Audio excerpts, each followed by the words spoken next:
Hello friends, कैसे हैं आप लोग। थोड़ा टाइम लग गया ये वीडियो लाने में, कुछ शूटिंग्स वगैरह में मैं बिज़ी हो गया था। तो आज मैं ये वीडियो लेकर आया हूँ मेरी बहुत ही फेवरेट फिल्म गंगा जमुना के बारे में। और ये सिर्फ मेरी ही नहीं बल्कि फिल्म इंडस्ट्री में और बाहर भी, हिंदुस्तान में, हिंदुस्तान के बाहर भी जितने भी लोग बॉलीवुड फिल्में देखते हैं, हिंदी फिल्में देखते हैं, उनमें से बहुत सारे लोगों की सबसे पसंदीदा फिल्म है गंगा जमुना। मेरे हिसाब से it is the greatest film ever made. और वो क्यों है वो भी मैं इस वीडियो में बताने की कोशिश करूँगा कि ऐसा मैं क्यों सोचता हूँ। सो 60s की ये फिल्म है, अर्ली 60s की, 61 if I am not wrong. Dilip Kumar साहब ने प्रोड्यूस की थी और नितिन बोस जी ने डायरेक्ट की थी। हालांकि बहुत सारे सोर्सेज ये कहते हैं कि काफ़ी फिल्म दिलीप साहब ने खुद भी डायरेक्ट की थी। वैजंती माला थी फिल्म में और दूसरे कलाकार थे, कन्हैया कुमार जी थे। अरुणा ईरानी भी आपको एक चाइल्ड एक्टर में नज़र आ जाती हैं इस फिल्म में। तो ऐसे क्या कारण थे जिसकी वजह से मैं ये कहता हूँ कि ये it is the greatest Indian film ever made. देखिए, पहली बात तो मैं सिर्फ अकेला नहीं हूँ जो ये बात कहता है। बहुत सारे पोल्स और बहुत सारे फोरम्स पे ये बात अक्सर डिस्कस हुई है। तो जिन्होंने ये नहीं भी कहा है कि ये the greatest Indian film ever made है, उन्होंने भी इस फिल्म को टॉप 15, टॉप 10, टॉप 20 में रखा ही रखा है।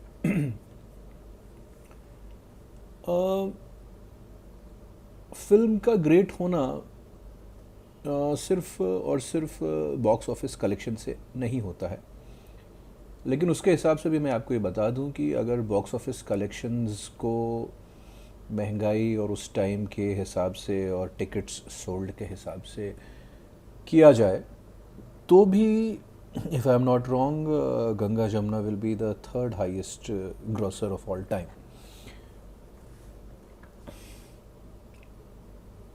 फिल्म की ग्रेटनेस बहुत सारी चीज़ों से हम नापते हैं।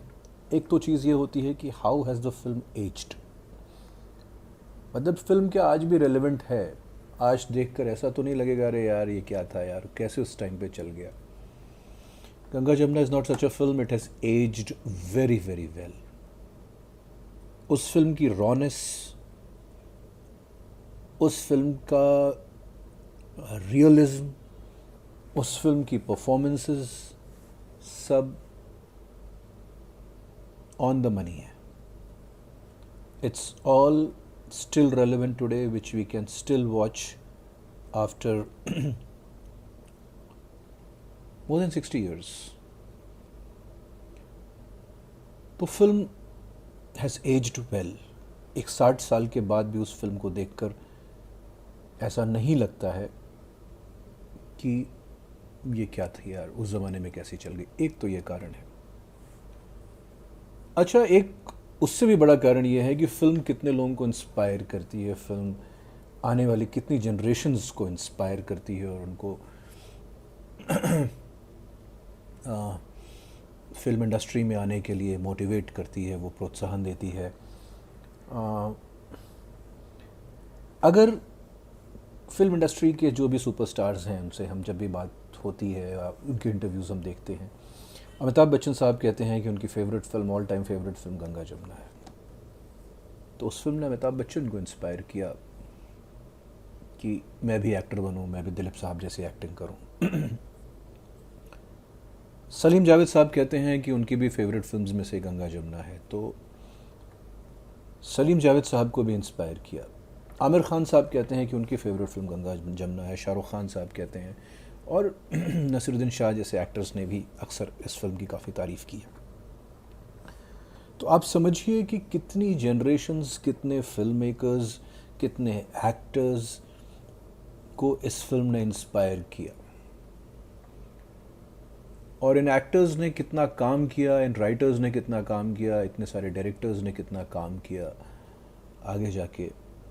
क्या ये पॉसिबल होता अगर गंगा जमुना जैसे फिल्म वो नहीं देखते या उतना वो मोटिवेट नहीं होते? डेफिनेटली ऐसा, फिल्में ना सिर्फ फिल्में नहीं होती हैं, वो हमारे जीवन में बहुत बड़ा चेंज भी लाती हैं। इसीलिए मैं फिल्म्स को बहुत पावरफुल मीडियम मानता हूँ।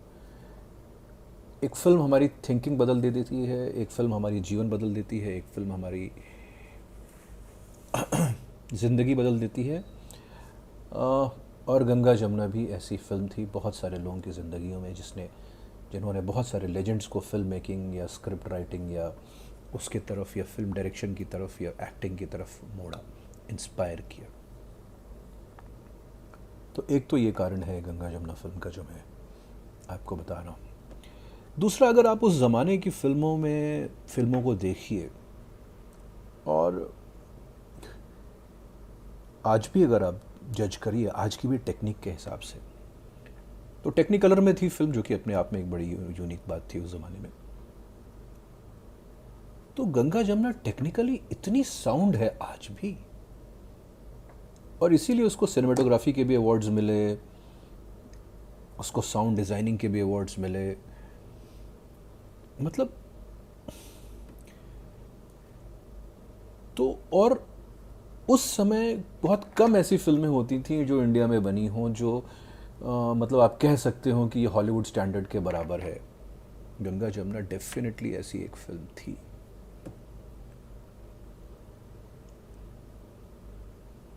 एंग्री यंग मैन, जो बाद में अमिताभ बच्चन साहब ने इतना अच्छा निभाया और इतना अच्छा किया, एंग्री यंग मैन की शुरुआत थी।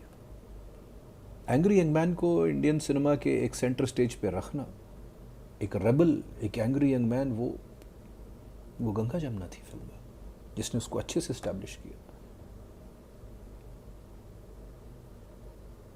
दो भाइयों के बीच का टेंशन, कितनी फिल्में बाद में बनी, उसके पहले भी बनी थी, आई एक्सेप्ट, लेकिन दो भाइयों के बीच का टेंशन, एक भाई लॉ के इस तरफ, एक भाई लॉ के उस तरफ, दीवार में बाद में यही फॉर्मूला यूज हुआ था। तो गंगा जमुना की सक्सेस ने, गंगा जमुना के फॉर्मूलेज ने, गंगा जमुना के इंटर रिलेशनशिप्स ने क्या क्या इंस्पायर किया। डाकुओं के ऊपर फिल्म सेंटर स्टेज पे आ गई कि डाकुओं के ऊपर ऐसे फिल्म बन सकती है, और 70s और 80s में तो डाकुओं की फिल्में पूरी की पूरी बनती थी। तो ये Ganga Jamuna was the mother of so many kinds of films and established a hero in the consciousness of people। लोगों की चेतना में एक ऐसे हीरो का जन्म दिया, जो हीरो लोगों ने आगे चल के जो कंपलसरी हो गया किसी तरह का हीरो होना चाहिए। जिस तरह की परफॉर्मेंसेस थी, दिलीप कुमार साहब एक पठान थे, और उन्होंने जिस तरीके से अवधी बोली है, मैं शर्त लगा के कहता हूँ, because I also belong to Awadh, अच्छे अच्छे नॉर्थ इंडियंस, अच्छे अच्छे यूपी के रहने वाले लोग भी उस तरह की अवधी नहीं बोल पाते हैं। वैजंती माला जी जो कि एक साउथ इंडियन थी, उन्होंने भी कितनी अच्छी अवधी बोली है। तो परफॉर्मेंसेस के लिए, सारे एक्टर्स के लिए वो एक कॉपी बुक है। म्यूज़िक के लिए क्या गाने थे, द फोक म्यूज़िक जो नैन लड़ जाइए गाना है, और इस तरह का फोक म्यूज़िक कितना सेंट्रली स्टैब्लिश्ड हो गया हमेशा के लिए, कि एक बाद में चल के वो फोक म्यूज़िक और उस तरह के गाने एक आइटम बन गए कि हर फिल्म में होते थे। जो मेलोडियस गाने थे, जो देशभक्ति के ऊपर गाने थे, जो बच्चों के स्कूल में गाने थे, जो मोटिवेशनल गाने थे, जो ह्यूमन रिलेशनशिप की भी एक बात थी जो दिखाई गई है गंगा जमुना में, और वो सब कितनी परफेक्ट थी। वो वैजंती माला जी और दिलीप साहब का प्यार और मोहब्बत और वो सारी चीज़ें कितनी परफेक्ट थी। ये जैसे मैं अक्सर बहुत सारी, ये एक कंप्लीट स्क्रिप्ट थी, ये पूरी एक सर्कुलर जिसमें सब कुछ रिजॉल्व होता है और सारी चीज़ें अपनी जगह बहुत सही थी। और उस समय के हिसाब से भी और आज के हिसाब से भी मेरा ये मानना है कि हर बड़ी फिल्म में एक हिडन पॉलिटिकल मैसेज होता ही होता है। Ganga Jamuna's politics was absolutely on the point. जो मॉरल वैल्यू होती है फिल्म की, कि हीरो ही सही लेकिन वो गलत रास्ते पे गया तो उसका अंजाम बुरा होगा, वो कितना अच्छा दिखाया गया। एक्शन सीन्स कितने अच्छे पिक्चराइज, मेरे हिसाब से जो ट्रेन की डकैती का सीन है बहुत बढ़िया पिक्चराइज था, और दूसरे एक्शन सीन्स भी बहुत बढ़िया पिक्चराइज हैं। जहाँ पे गांव वाले मिलकर दिलीप साहब को मारने की कोशिश करते हैं और वो बंदूक उनसे चल जाती है, क्या कमाल का सीन बना था। तो एक्शन के लिहाज से लें, इमोशन के लिहाज से लें, स्टोरी के हिसाब से लें, परफॉर्मेंसेस के हिसाब से लें, म्यूज़िक के हिसाब से लें, सिनेमेटोग्राफी के हिसाब से लें, टेक्निकल हिसाब से लें, Ganga Jamuna was a milestone and it inspired generations and generations of Indian film makers and still continues to inspire. इसीलिए शायद ही कोई ऐसी एक फिल्म है जिसने इतना इम्पैक्ट डाला इंडियन सिनेमा पे, इंडियन सिनेमा के आने वाली जनरेशन की साइक पे, और इतना मोटिवेट किया जितनी की गंगा जमुना थी। For this reason and for all the other reasons जो मैंने अभी आपको कहा, I think that Ganga Jamuna is the greatest Indian film, Hindi Bollywood film ever made. I will be back soon.